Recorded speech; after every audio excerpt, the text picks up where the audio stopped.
Hi, during this demo I would like to show you how Dynamic Formula works. What you will see today is work order and what we can do before we move into the production, item specification of our product and lot properties of our ingredients, how we can manage target scope, details about components cost, and blend management, so what impact we can have on results. If you have some product specification, regardless where in the world it's being manufactured, what Dynamic Formula allows us to do is use local ingredients which will have different compositions and still reach the same specifications. So we have product consistency around the world regardless of where it has been manufactured. We are in work order transaction now. Work order is in planned status, and now we need to check if our product specifications are met before we release this work order to the production. But first, let's check the product specification of this hummus. We can see requirements of the minimum, maximum, and target value. This is how Dynamic Formula decide or determine whether the current blend is to specification or not. It will check all of raw materials or your ingredients of components of the blend, and it will compare the lot properties with the quantities and the values against all of them versus the specification. For example, we have here the top one, calcium. The minimum value which you should have of this is 0.81 and maximum is 0.98 and the target is 0.85. So we need to aim to get 0.85, and it gives you a tolerance beside of that, depends on the value is. This tolerance is set in target scope record, dependent on what the percentage value of particular component is. It allows you to have different grade of tolerance. So for example, if you will making 100 kilo of hummus, if the component is less than 1 kilo, it will allow you 10% tolerance. If the component is between 1 and 5 kilo, then it will allow you to have 5% tolerance. And when it is between 5 and 100 kilo, it will allow you to have 1% tolerance, because the greater ratio, the tolerance needs to be tighter. So now we can make what if analysis and check if our requirements are met. Let's say we are producing 100 kilogram of hummus. We have created work order for it and we click formula. It will now check what is the theoretical value of this calculation based on the lot properties. So let's try to calculate formula now and let's see if our elements are in tolerance or not. If it is in tolerance, font will be green. If it's out of tolerance, it would be red.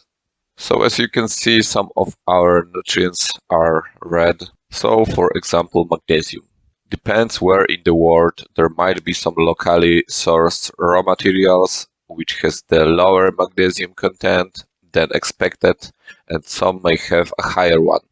So what we can do, we can go to the components and adjust the quantity in real time to then get in and recalculate and bring that theoretical value a little bit higher to be next to target to make it green. We have calculated values which we can put on label. This is per industry basis, so every industry can have different calculated values here, like mineral, metal, and so on. We can also check results, for example, raw material cost or manufacturing capacity. All bill of materials are loaded from work order into Dynamic Formula. So first column is our component. Then we have currently selected lot for this. It's lot olive oil extra with 1.6% of this whole bill of material, which means the quantity required is 1.6 kilogram. The last component is always the balance item. So the balance item here is garbanzo beans. So if we reduce lemon juice to 4% instead of 5% and then press analysis, it has automatically changed the balance percent from 85.4 to 86.4%. So Dynamic Formula automatically makes sure that everything works for 100% with the balance item. Then we have lot composition on here. So this is a lot properties that were entered in on the item receipt once it was received into stock. The process of this one is like you received raw materials from the supplier against purchase order. On the item receipt, then you might have some specifications from the supplier who has given you this information, and you can key in, and you can either accept that or not, or you can do your own tests to confirm it and then put those values in. The item receipt yourself also has a cost value associated with it.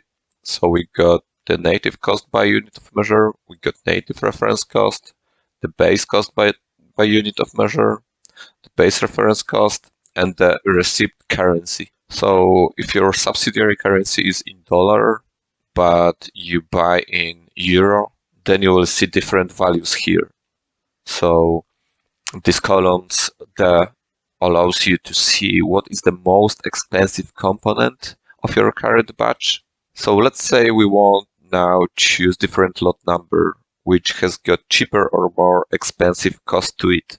Let's say we want to produce hummus for another brand and they want to use a different lot for that particular brand due to cost saving measures. So they want to maximize profit for it. We can go into lot selection pop-up. It gives us all of available lots, and we have information about quantities we need, how much in total we have in this location, lot number details, when this lot has been received, from which vendor, and what the lot cost is. On the right hand side, we have also lot properties. There is also option on the top to set active lot. So in your manufacturing plant, what you may have is a given machine, may have a hopper or is ready loaded, and there is a current lot number associated with that. It means that we can have a lot which is already using on production line, and it is set as an active lot. So for example, we have lot olive oil extra already in a machine, ready to go. What it do, if you click select active lot, it will default active lot moving forward. So it saves time on the shop floor. You don't have to change the lot because of the fact it's already in there. After we change the lot, let's try to analyze again. Now you see we still need to change something. So let's try to change some quantity now.